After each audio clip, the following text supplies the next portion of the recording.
Guys, we got a line. Come on, bitch.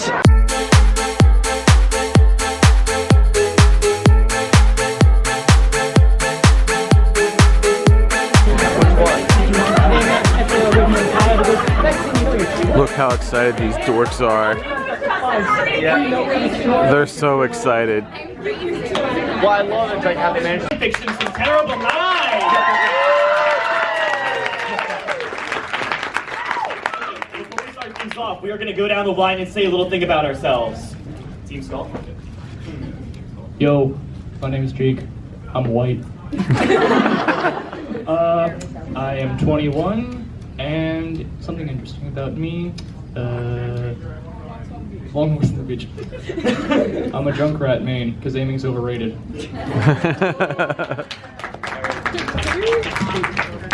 Hi, I'm Allison. I'm 24, and I'm popular! I'm Dennis. I'm 22 years old, and I'm an exchange student from Tennessee. Hi, I'm Jenna. Noctis. I am 22 years old, and I like eggs. Hi, I'm Prompto, and I'm an octaholic. Okay, quick disclaimer. If you are over the age of 18, if you are under the age of 18 and have never heard the word fuck before, well, now you have. All right, so we have 1 hour.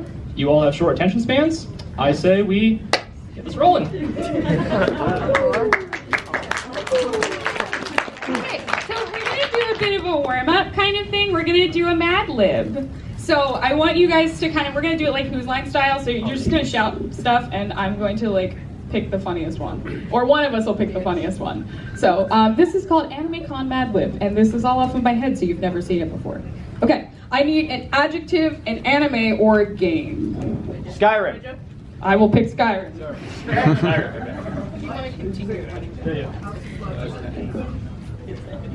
We need a location. Nevada. Atlantic City. No, Canada.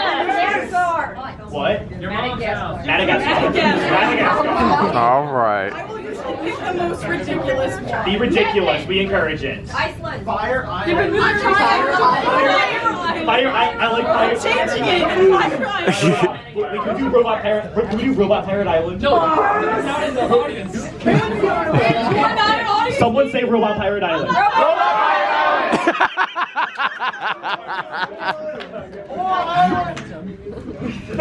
Go back to your home on Whore Island. A period of time. Today. 1826. Negative 27. 2007. Yeah. Okay, that's a really cringy hot topic phase. Let's do it. Let's do that. 2007. Yeah, person or character. Howard Cheese. Praise Jesus. Right. We need some Jesus after this panel. We need two more people. Mark Santa.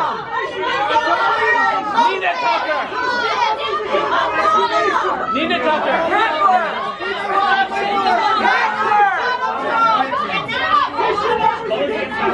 Rick and Morty. Oh, I don't know, Rick. I can't do this. We picked Howard Stern and Mothers Against Masturbation.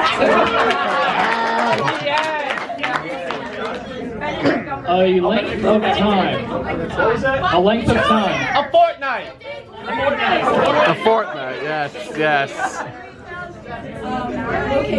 Location. In your mom's basement. Your mom's basement. That's where I live. Congratulations. He's not lying. He's not lying. We need a thing. A thing. A dildo. Ass. That went south. Another thing. A pocket pussy. A pocket pussy. Pocket pussy.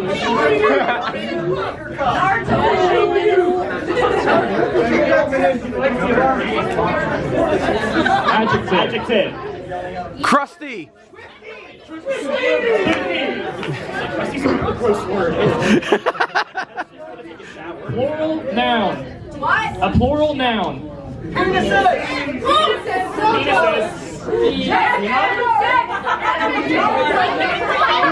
Something else, a plural thing. Movies. Danny DeVito's. Danny DeVito's. An anime series. Boku no Pico. You gotta do Naruto. Okay. All right, weebs. All you weebs, shut up. Calm your weeb. Adjective. Moist. Girthy. We picked salty. All right, that's it. All right, you guys ready? You guys ready for this? Okay. I recently went to a Skyrim convention located on Robot Pirate Island. I spent 2007 working on my Jesus cosplay. I was so excited. I walked through the door of my hotel to meet up with my roommates, Howard Stern and Mothers Against Masturbation. I haven't seen you in a fortnight. We went up to your mom's basement. we went up to your mom's basement and unpacked her ass.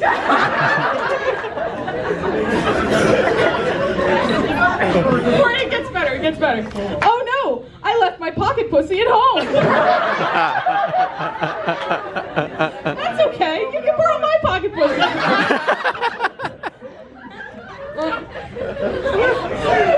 Composure. Okay. The next morning we went to the convention. Boy, was it swifty. I was surrounded by penises. We had so much fun buying dicks and took plentiful selfies in our Naruto costumes. It was the most salty con ever.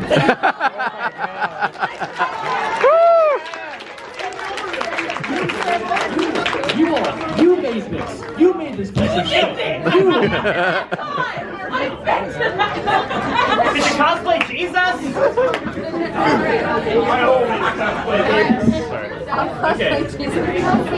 Okay, so now we're going to start with all the trash that we've written. Okay, so we are going to kick this off from a little anime series called YuGiOh. Oh god. Oh no. Wait. Which series? Which one? The only one that matters. Everyone, hold on. Everyone, hold on to your millennial rods. We're going OG. Okay, this is a little number I like to call Yugi's Millennium Rod. Get ready for this shit. Alright. Draw your last pathetic card, Yugi, so I can take you down, said Okaiba said as he stood gloriously in his blue eyes white dragon tighty whities that firmly wrapped themselves against his butt. He and his longtime rival Yugimoto were in the middle of an intense game of strip duel monsters, and Kaiba was about to seize victory with his blue eyes white dragon on the field. Yugi, wearing only a tight leather black thong, smirked, for he had one card left up his sleeve. The only one who will be going down is you on my Millennium Rod when I take you down! Yugi then was somehow able to summon his Egyptian god card, Obelisk the Tormentor, which obliterated both Kaiba's dragon and the remainder of his clothing in one strong attack. Now why don't we see that dragon that you have resting down there? Yugi said as he walked over to Kaiba naked and defeated on the floor. You may have won the duel, Yugi, but that doesn't mean I have to be your bottom, bitch. Kaiba said as he leapt into action. He pinned Yugi to the ground and bit off his thong. Yugi may be the king of games, but he was powerless against Kaiba and his 15-inch dragon.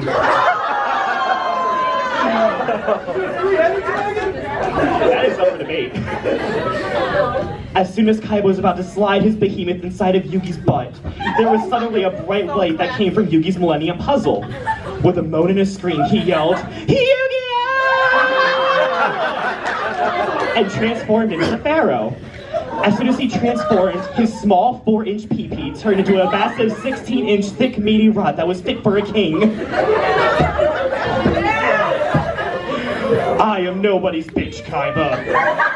I will do to you what I did to your ancestors 5,000 years ago.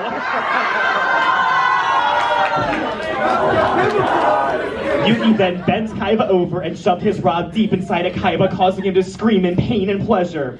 After Yugi had his way with Kaiba, he then looked him in the eyes lovingly before saying, "Mind Crush!" The pharaoh then turned Kaiba into a drooling vegetable using his ancient powers. A little while later, Kaiba suddenly awoke naked in a strange bedroom with a Karibo tattooed above his stretched sore ass. What happened? As soon as he awoke, he heard a voice. "And here I thought you'd never wake up, Kaiba boy." Maximilian Pegasus walked into the room wearing a tight leather S&M outfit. "Yugi boy saved me all the trouble of finding you. As you know, I invented duel monsters, but I'm sure you're going to enjoy all of the other amazing games that I invented." Kaiba then had rough yaoi sex with the silver-haired majestic game master for the rest of the evening.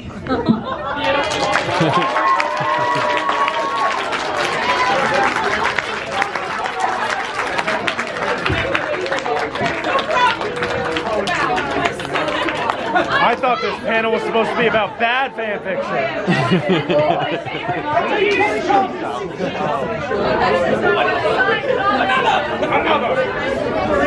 Another one. And another one. You want another one? Yeah! Do you want another one? Well, they asked for it. It's their funeral. Do your work. Sorry. Do your work.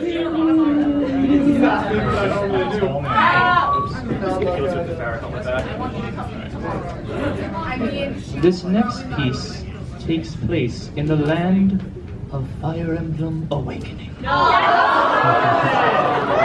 Also known as Waifu Simulator. The morning rooster crows as daybreak peeks over the distant mountains of the Elise countryside. Beaming rays of sunlight touch down on the camp of Prince Crom and his fellow brothers and sisters in arms. In his pristine tent, Prince Crom awakens and rises out of bed to admire himself in his full-length mirror. His well-toned pectoral muscles glisten in the dawn of a new day as he strikes a few poses in his Exalt-branded tidy whities. If it's any ways fetish, I swear.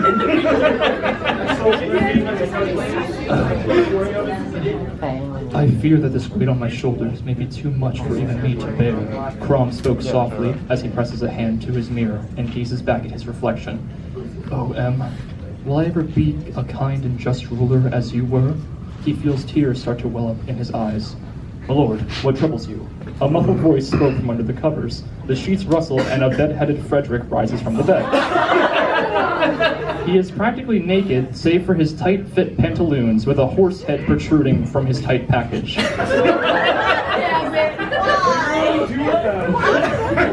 He presses his bare chest to Crom's back and wraps his arm around his lord's waist. Shall I prepare some tea? Perhaps a deep tissue massage? Or maybe you'd wish to return to bed with me. Frederick tugged at Crom's exalted falcon deep in his pants before Crom pushed him away. Frederick, please, this isn't right. You were sworn to protect me and Lissa from harm. I hardly think this is all necessary. Crom looked over Frederick, some blush apparent under his eyes as he looked over his well-toned muscles and trusted steed between his legs. Besides, Robin should be returning any moment. You know what we are to be married soon. I know, my lord. But I took an oath years ago to stand by your side and cater to your every whim, to love and protect you. And I vow that I shall do anything in my power. Anything you need. Anything you need to satisfy your desires. Can this stranger from who knows where possibly please you the way a trusted lifelong ally could? Frederick lifts Crom's chin up to meet with his gaze as their lips quivered, practically inches from one another. Well, perhaps you could ask this tactful stranger yourself, a feminine voice calls from the front of the tent. Robin stands in her cloak, carrying some herbs and vegetables. I usually awaken early to go out with Stahl and grab the freshest produce for our meals, but here I find you wanting to get a piece of Frederick's sausage. She conjures a hand willed with a turn of violent wind and cocks her head to the side, an eerie smile stretched across her face with a grim expression. Care to explain yourself, my love? Frederick pushes Crom to the bed and stands with his arms spread wide. Back away, Robin. Crom's heart belongs to me, and I shall not have you taking what is rightfully mine. I ship it. Everyone does. Robin scoffs and holds out her hand. Elwind, she shouts, as razor-sharp winds blow away and tear off Frederick's clothes. He now stands stark naked and covering his manhood. Get off your high horse and go scout the perimeter for Risen, pony boy. Got him. Everyone's like really the boy. Robin brushes her fingers. Thank you. Robin brushes her fingers through her hair as Frederick runs past, weeping loudly as he streaks through camp. Robin, now sweetheart, this isn't what it looks like. I wasn't in the right mind, Crom sweats nervously as he feels the tent interior growing hotter. Robin shakes her head and pets her hands over a fire tome, her face covered with blush and her breath so short. Darling, if you're not in the right mind, then I must be out of mine. She smiles as she opens the tome and places her fingers atop her shoulders and seductively whispers, Fire. Do we get one more? Do one more time. Fire.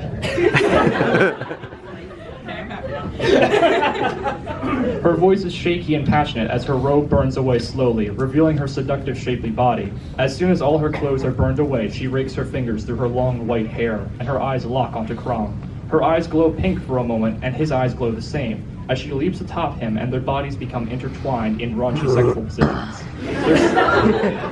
Very descriptive. Thank you. You're the only man who can say raunchy sexual. I'm honored. Their sexual moans echo loudly through the camp as people begin to awaken and prepare themselves for battle. The cries of the damned! The Risen have invaded our camp, and they've taken our prince and his tactician hostage! Frederick cries, still lacking any form of armor or clothing. Step aside, boys. Old Vake is gonna teach you some new tricks. Crom can't get eaten by Risen. Otherwise, he'll never be able to enjoy the pie I worked all night to bake for him. These Risen shall know the full fury that is Gregor. If we are to save their bodies, I surmise that a sample of their rotting flesh may indeed yield new answers in these foul miscreations' intentions. That's a mouthful. The shepherds gather at the mouth of the tent, and with a rallying cry, charge inside. The tent flaps open, and a purple glittering mist wafts over everyone, as their cries and thirst for battle becomes heated sexual moans of pleasure. From behind the tent, frantic fits of giggling and laughter are heard as two individuals are gathered around a small pot. Oh gods, this is one of the most fiendish curses ever conjured, Henry speaks through fits of giggling. Varja sits next to him, groaning in annoyance as she stirs the pot. Who knew that a curse for increasing troop morale could go so wrong with just the addition of Robin's panties? Varja smirked widely and began to giggle maniacally. The two dark mages laughed from the shadows as the tent was filled with the climactic cries of the shepherds of Yulise. As the sun rose high in the sky, Crom's army lay fatigued from their sexual escapades. Never had they experienced such tiredness since they had taken on a whole army of Risen and lived to tell the tale. The only difference being, that was a figurative sticky situation, while this one was quite literally said sticky situation. I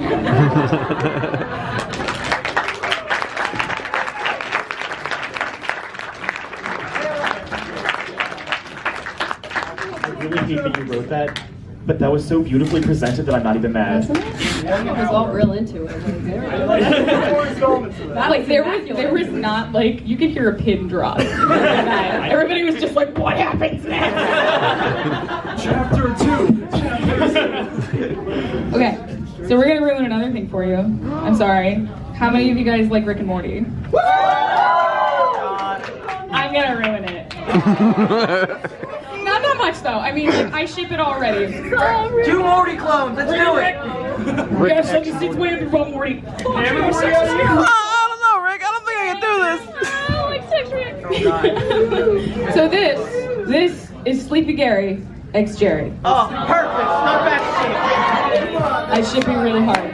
This is kind of a short one, but it's pretty good. Jerry awakens suddenly in his bed. He sits up. I had this horrible dream, he says, his voice still shaking. A body stirs in the bed next to him. A man's voice is heard. Jerry? What happened? Sleepy Gary sits up, rubbing his eyes. His opposite hand meets Jerry's backside to console him. I had this dream that I was married to this tyrant of a woman, says Gary. His voice is still shaking again. Beth, says Gary. Jerry, you know you're married to me. You know you don't have to have these thoughts anymore. Sleepy Gary rubs Jerry's thigh. But it all seemed too real. I know it is real. Our love. And that time at the beach. Flashback to the beach at sunset. Jerry and Sleepy Gary both sit cuddling on a towel in Speedos. Sleepy Gary still has his nightcap on. I've never been with someone who's made me feel so special, Jerry says. It's all for you, Jerry. I'd give you the entire world if I could. The two look lovingly into each other's eyes. I want you, Jerry. I want you bad. Sleepy Gary leans in for a kiss with his hand wandering towards Jerry's Speedo. Jerry's eyes meets Gary's blue and white striped Speedo as the outline of his large wang becomes more prominent. That's the best line in this whole thing. Gary strokes Jerry's suit, kissing his neck. Jerry pulls away. Gary, there's other people. Well then, Sleepy Gary says, let's go somewhere more private. When Sleepy Gary gets up, his raging boner is perfectly at Jerry's eye level. Gary reaches to help Jerry. Jerry stumbles into Gary's arms. The passion between the two of them is undeniable. The two share a glance as they walk towards the port where Gary's boat is docked. The two lovers walk off into the pristine beach while Sleepy Gary and Jerry both grab each other's asses with passionate hands.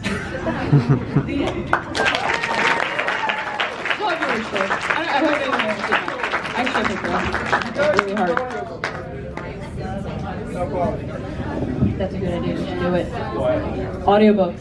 Audiobooks? We should do it. Yeah, let's do it. Let's do it. Can I do the R2D2 with Jake's voice only though? Apparently. Can we do like Star Wars books so I can scream? No. I don't think anyone wants to hear the I just ruin all the other YuGiOh animes. It's fine by me. Anything after 5Ds is bad anyway, so. But Dennis, going fast makes me feel alive. Don't get him started on Santa, please. No, please, no Santa. No Santa. No Santa. No Sonic in this house. No, we had enough Santa last night. You're grounded. You're grounded. This is a house of lies. You know you love Sonic. Chili dogs? Yes. If someone tries to touch you in a place or way that makes you uncomfortable, that's no good.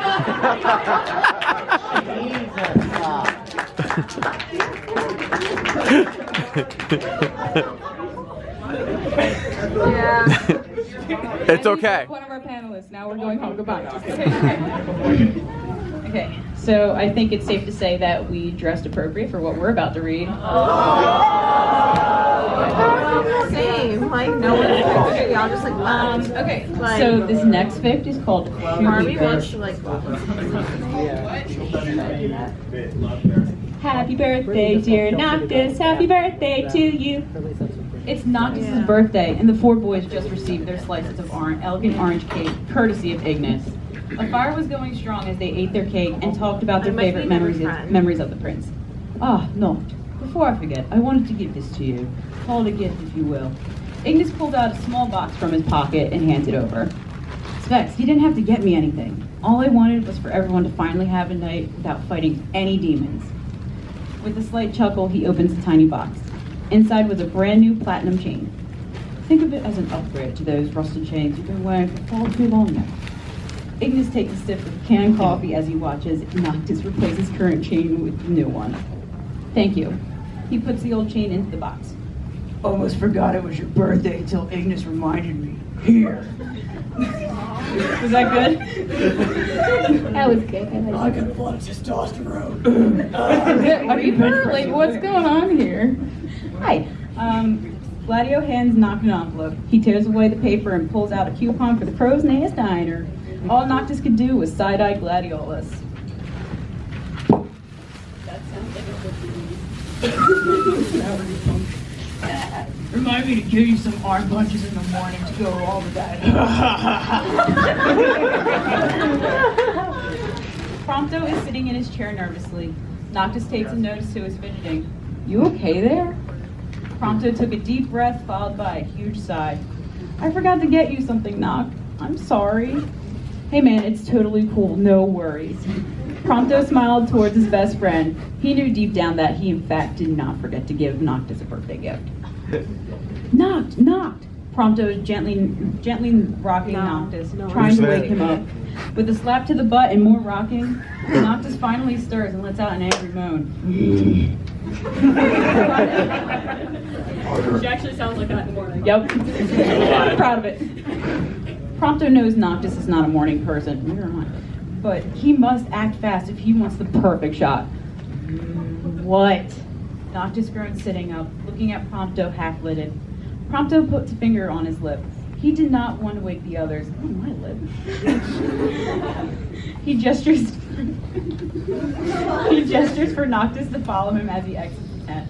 The sun is slowly rising in the distance, the perfect time for some great photos. So, Noct, I may have totally pulled fast one on you last night. Prompto chuckles as he reaches for a small bag hidden away under some camping equipment.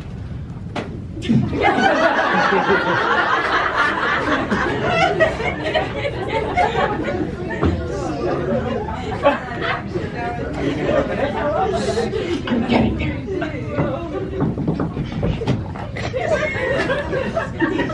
By the way, nobody knows what's in here except for us two.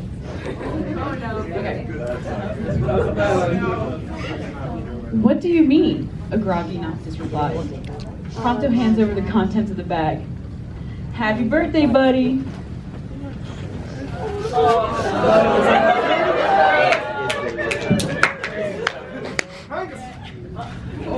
Make sure to put it on as soon as possible.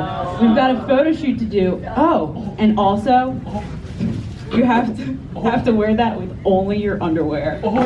Nothing else.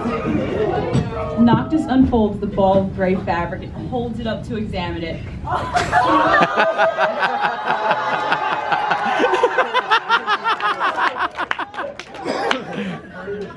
Oh my god. Yes, I approve. I cannot believe you. Go harder, go home. Can I wear that? It's already decided that when we get back to the condo, you guys are all getting your own personal shoots via Prompto. I didn't agree to this. Too bad you're getting paid back for what you did yesterday. I'll do it. You don't take my face! The prints will be on sale for $10 in the dealer's room. We'll make a killing. We had no idea they had this, by the way. Like, no idea. Oh my god. Yeah, none of them knew.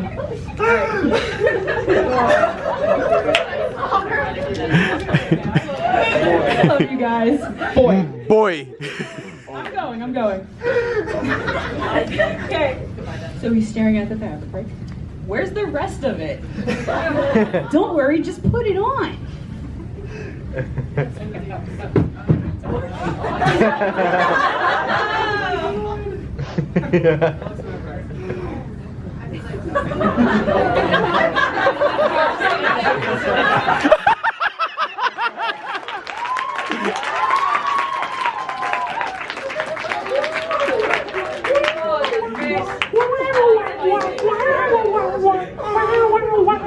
That's the funny part I did too. Okay, so we didn't realize it was already 9:50. Holy crap, guys! This hour went by fast. Time for. Can you hold this? Okay. Oh boy, you know it. Who has been watching the new season of Attack on Titan? Never mind, I forgot about Oh, how dare you? Okay, you're gonna be familiar with this one. Let's just get on with it. Okay. Levi takes a deep breath as he walks into a special room where he keeps you locked away with all his other dirty little toys. You look to the others, and then you wait to see who is chosen for tonight's dirty duties. The door slams open. Levi walks in smoothly. Now, which one of you dirty little sluts wants to please me?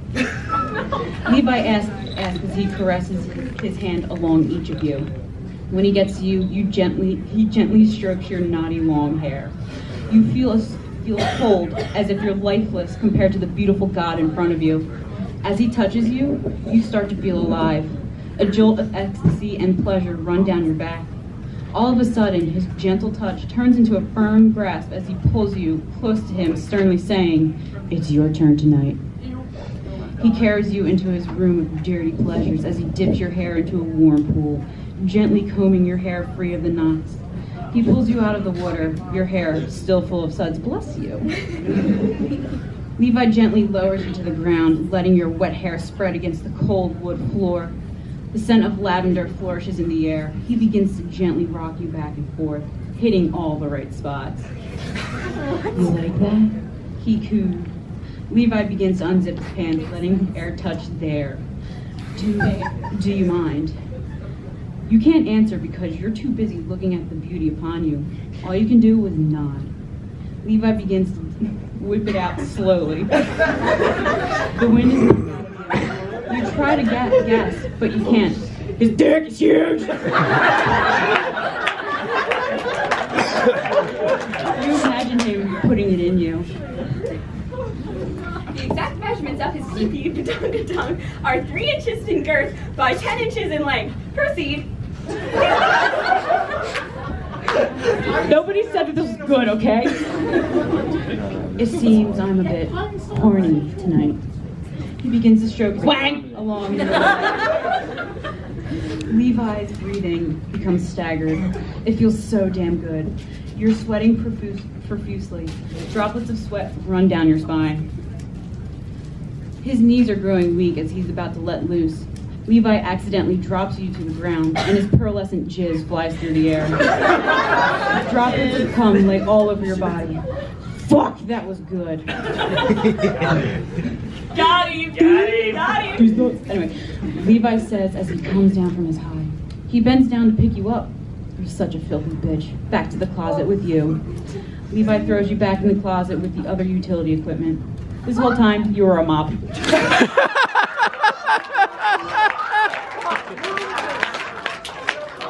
By the way, she wrote that one. I can't read. I have to say, nothing was more beautiful than just like the gears turning and then just realization. Stick was huge! Dick was huge! Dick was huge! I re-put it on again. Okay. Okay, now this is actually going to ruin my favorite game of all time. It's a game called Persona 4. And you guys know... Oh, you guys are in for a treat. Who wants to talk about predators? It was a summer evening when Yu Narukami was tossing and turning in his bed, unable to fall asleep. He kept on feeling something poking him in the face. Yu, assuming it was Nanako, woke up annoyed, saying, "Nanako, knock it up!" His words were cut short, though, for the cause of the poking weren't from his little sister, but from a bald old man with a deep, unblinking stare and a long nose which was poking Yu as he slept. "Igor, what the hell are you doing here?" "We need to talk," Igor said. He then lifted his nose up and deeply inhaled, sucking Narukami into it. When Narukami hit the ground, he realized that he was in the velvet room. It turns out Igor's nose was also a portal to the room. "Welcome to the velvet room," Igor said. Narukami noticed that Margaret was gone for the evening. "So why did you call me here?" Yu asked, confused. "You seem troubled, young one. You haven't been able to complete a single social link yet. Not even with your boyfriend, Yosuke. Let me see if I can teach you a thing or two about social linking," Igor said as he slowly rose from behind his desk. Igor started to drop his pants. His thick, veiny, throbbing dick was larger than his nose. Yu was paralyzed with fear and intrigue. He just couldn't look away.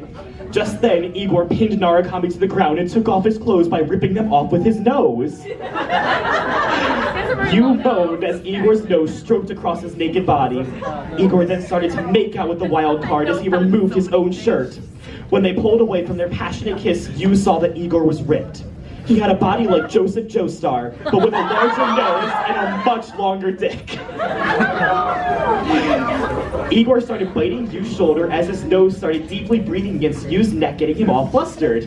Oh my god. Igor then bent Narukami over the desk, taking a second to admire his cute ass. He decided to tease Yu by pulling his face back and started violently spanking Yu's ass with his nose. With every slap, Yu cried out, louder and louder.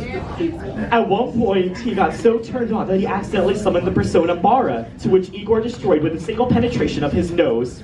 I need it, Narukami said. Max my link, Igor. Get me to 10.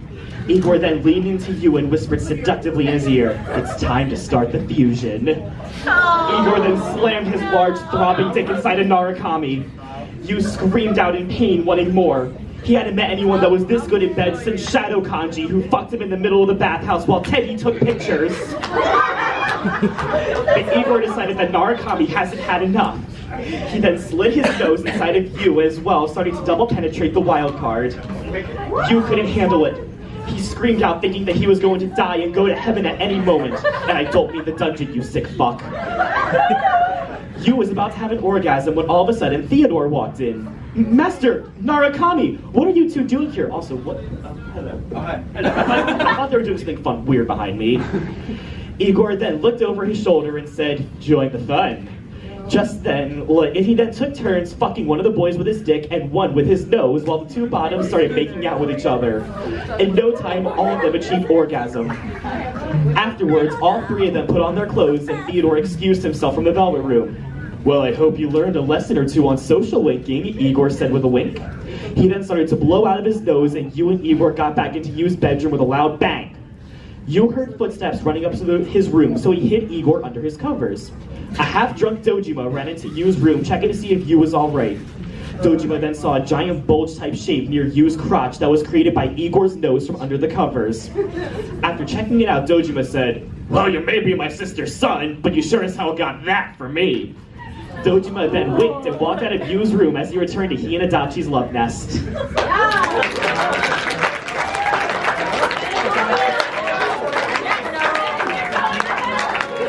I know I'm going to hell. See you there.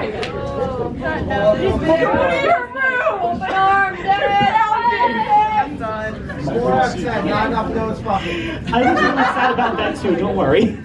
Alright, the longest, and it is the most ridiculous. Okay? So, I It's don't think we can also top nose fucking, just you wait. it's also the most climactic in more than one way. oh shit. Okay, so how many people like Overwatch? We're gonna ruin that for you too! We're unbelievable. Alright, so it is the 1-year anniversary of Overwatch. Sombra has invited everyone to her hideout for a celebration. While the host herself is nowhere to be found, the party is in full swing. Hanzo is face first in a giant bowl of sake. While McCree, Reaper, and Soldier 76 are deep in a game of Tipsy Watch. Your move, old man. Oh, God. Reaper and McCree watch in awe as 76 chugs a bottle of liquor in record time. Young punks, get off my lawn. Arissa is standing next to Bastion as he offers a drink. Beep, boop, beep. No, I am only one man. That is against my programming. Mercy and Genji sit on a couch getting extremely close. Extremely close. I do too, yeah. I like Farm Mercy more though. Genji starts getting handsy. Genji, don't you think we should go somewhere else? Let's go find the bedroom. He whispered in her ear as Mercy claps excitedly. The two run upstairs, unnoticed, passionately kiss as they enter Sombra's bedroom. Genji slams and locks the door. Mercy floats onto the bed as Genji swift strikes and is now on top of her. He unsheaths his sword and quickly slashes at Mercy's clothes, and they all vanish into a million pieces. Genji then stares at her glorious bosom. Angela, I need healing.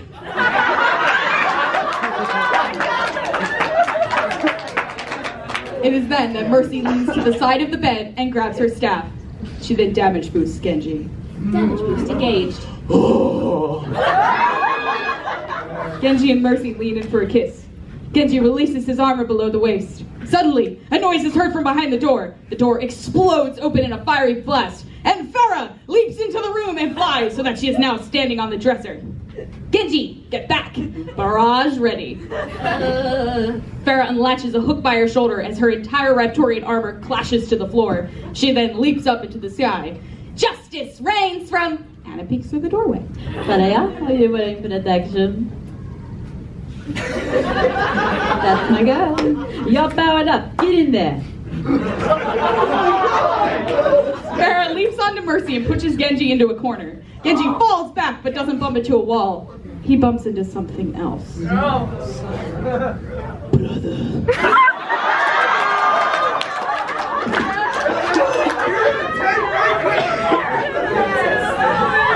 Hanzo and Genji look lovingly into each other's eyes, just like Hikaru and Kaoru. The two get close. I am home now. I am whole. As the two lead in for a wholesome brotherly kiss. The closet door swings open. An avalanche of beer and whiskey bottles come out of the closet. Beside them is McCree. Whoa there. McCree rips off his clothes so that he is only wearing assless chaps.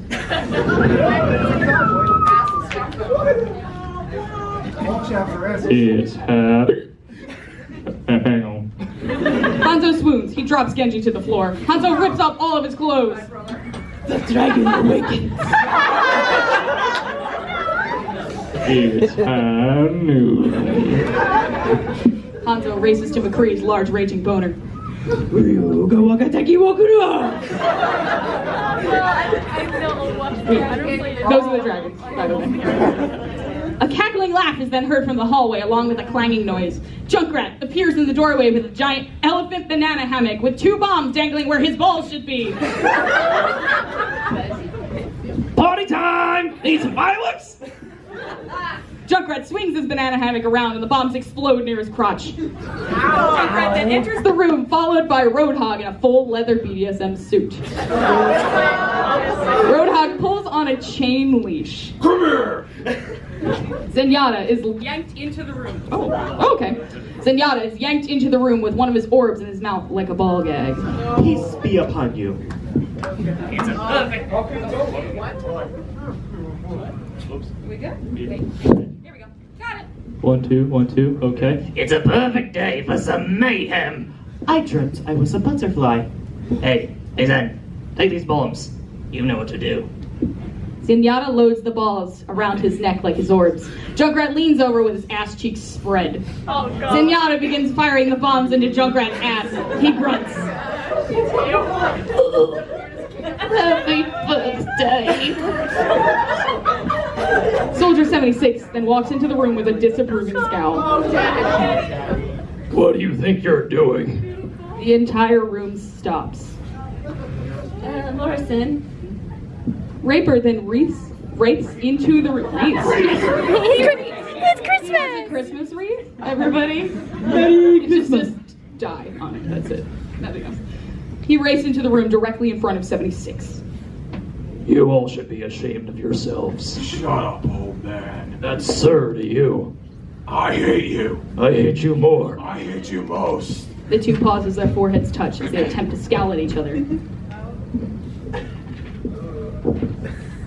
Kiss me, damn it. Reaper and 76 passionately kiss and then fall to the floor. The room becomes active once again. The moans and wails can be heard from Volskaya. Orisa then trots into the doorway. She is shocked by what she sees. She crouches to stay hidden, but unknowingly releases her butt flap. You guys know what the butt flap is. Bastian then trots up the stairs and sees her. Bastian transforms into tank mode. The barrel of the tank is a giant robotic penis. Bastian's sex-filled tank explodes on Orisa as she's pushed down the hallway, followed by a giant penis on wheels. This is not my protocol.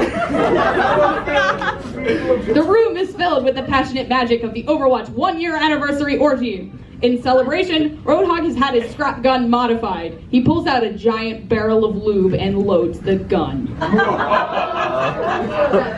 Roadhog laughs as he unloads his lube-filled gun onto the entirety of the room. The sex-filled orgy is now entirely lube-drenched. In his excitement, Roadhog attempts to sit down, but instead slips on the lubed-up floor and falls through the floor and into the room below. Reinhardt and Anna sit on matching rocking chairs, knitting and drinking tea. They stop for a moment. Hi. Roadhog gets up and trots upstairs. Ready to go whole hog. Not to grandma and grandpa. Seems like they're having fun. Yes, maybe we should join in. Anna pulls out her sleep dart and puts Reinhardt to sleep. Go to sleep. Anna goes back to knitting. Roadhog returns to the room and has Reaper mount 76 and yells, Great, bye, bye, bye.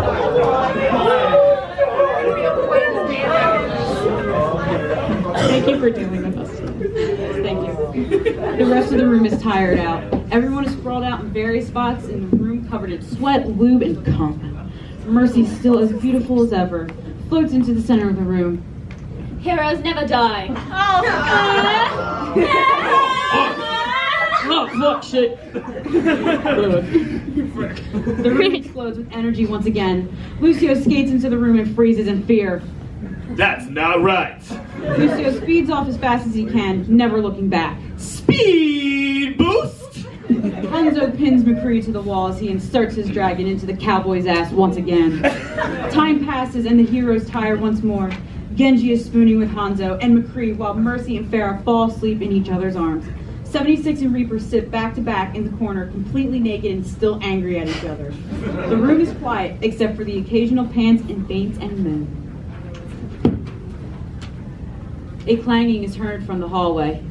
Torbjorn enters with his turret that is now equipped with swinging dildos. Torbjorn, ready to work. Torb looks around the room at the cum-filled carnage. I missed it?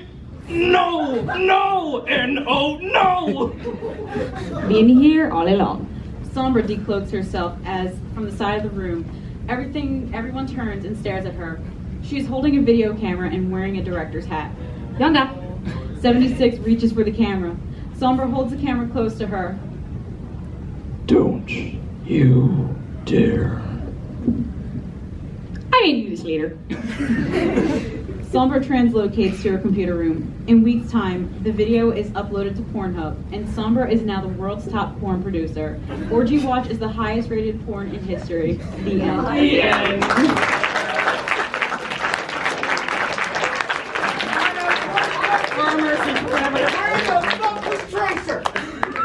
With her girlfriend, duh. No. She's too fast. They finished first.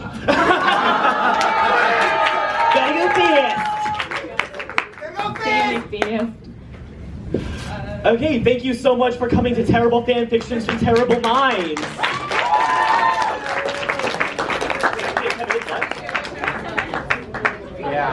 Oh, you guys want to do another Mad Lib? Yeah! Okay. Alright, we have... Pussy and do it! I ain't no pussy! Oh, now he's challenging us. Alright. Just do it! Dreams, children. Don't let your memes be memes. You cannot do my part! You come up here, I'll show you a right heart. Let's do it! Come on, little man! You and me outside after this, I'll show you a right heart. Okay, what are we doing now? Oh my god. Person, we need a person. Reinhardt! All right, Reinhardt. Reinhardt it is. There we go. We need a food. Hot dog!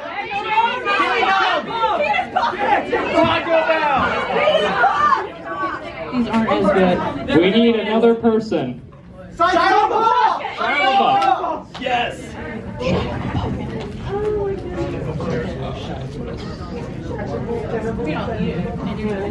We need a verb ending in ing. Fucking! I saw that a mile away.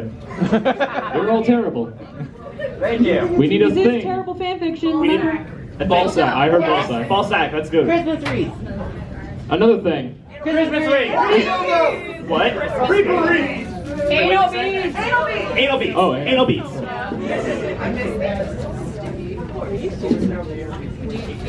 We need a place. Hell, Michigan. Core Island. Core Island. Another place. Candy Island. Candy Island? Candy Island. Candy Mountain. A thing. Fidget spinner. No! A Christmas wreath. Donald Trump's wig. Donald Trump's wig. Donald Trump's wig.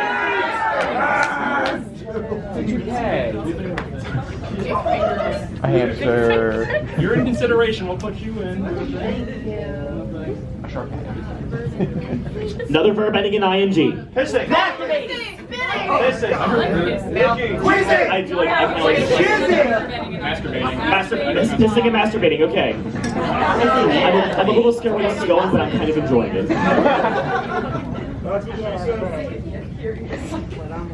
Who said that? Adjective. Enormous. Slippery.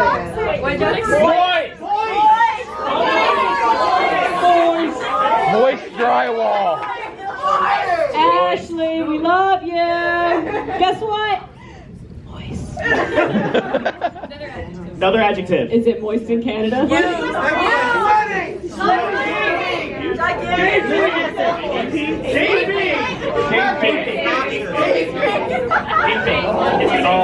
Body part. Thyroid.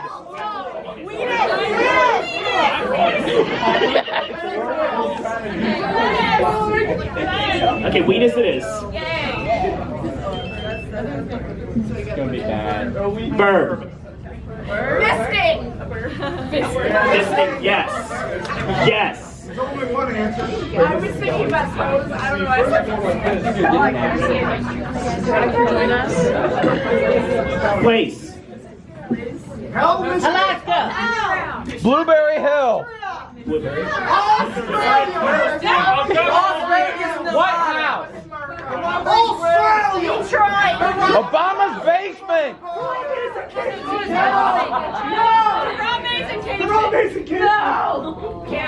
Justice Force.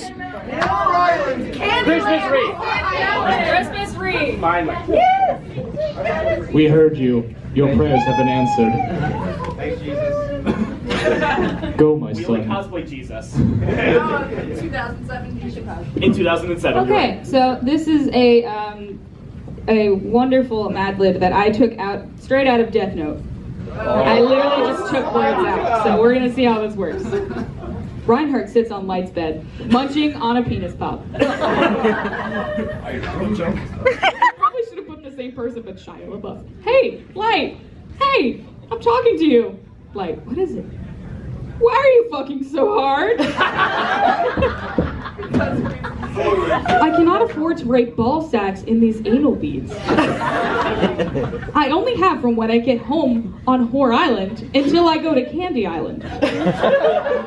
I need sleep so I can maintain my Donald Trump's wig and stay at the top of my classes. Obviously, I can't be pissing in class. Plus, there's all the masturbating at home and the moist school. I can't let myself be too gaping. That doesn't make sense. Too gay. Yeah. Too gay. I'm a gay. You're what? Dennis, we know. No. It'll start to affect my weenus and my mental performance. If I'm serious about trying to fist the White House and free it from the Christmas wreath, then I must make the most of my free time.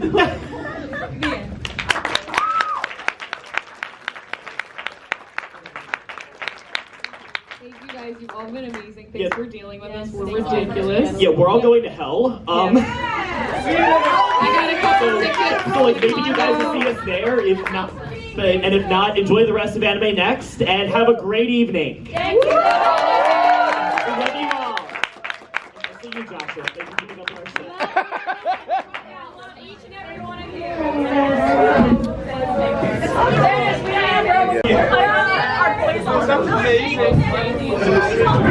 That was incredible. That is